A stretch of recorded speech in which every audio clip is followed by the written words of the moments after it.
Army chief general Qamar Javed Bajwa की ज़ेर सदारत GHQ में कोर कमांडर्स कॉन्फ्रेंस खत्ते और मुल्क के अंदरूनी सिक्योरिटी माहौल का तफसीली जायजा। शुरका का दहशतगर्दों और उनके सहूलतकारों को हर कीमत पर शिकस्त देने का आज़म। कहा, आर्मी चीफ ने हिदायत की है कि चैलेंजेस से निपटने के लिए आला तरीन सलाहियतें और इस्तेदाद बरकरार रखी जाए।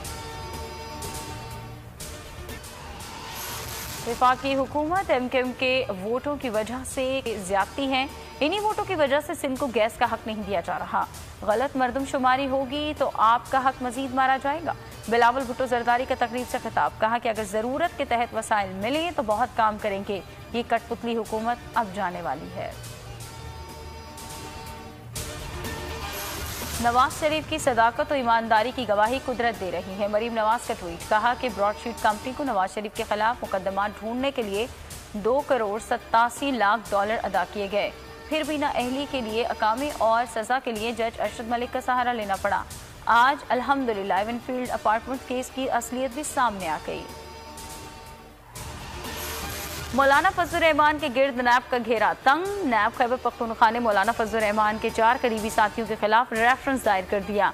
मूसा खान और दीगर मुलजमान ने मनपसंद अफराद भर्ती किए, आमदन से जायद असासे बनाए। नैब रेफरेंस में इल्ज़ाम मुफ्ती किफ़ायतुल्लाह की गिरफ्तारी के लिए IG खैबर पख्तूनख्वा का तमाम सूबों के IGs को मरासला। मुफ्ती किफ़ायत पर इश्तियाल अंगेजी तकरीर का मुकदमा दर्ज।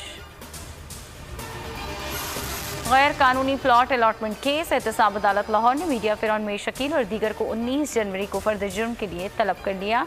तफ्तीशी अफसर ने साबिक वज़ीर आज़म नवाज शरीफ की जायदादों को कुर्क करने की इब्तदाई रिपोर्ट पेश कर दी। और वकला, सहाफ़ियों और सिविल सोसाइटी का चेयरमैन पैमरा को हटाने का मुतालबा। 21 रोज़ गुजर गए, अवाम को हुकूमती एक्शन का इंतजार। मुल्क भर में पैमरा दफातर के बाहर चेयरमैन के खिलाफ एहतजाज। लाहौर हाईकोर्ट में चेयरमैन पैमरा सलीम फरीकैन से जवाब तलब कर रखा है। तर्जुमान सिंध हुकूमत मुर्तज़ा वहाब ने पैमरा के इक़दामात को आज़ाद सहाफ़त का गला दबाने की साजिश करार दे दिया।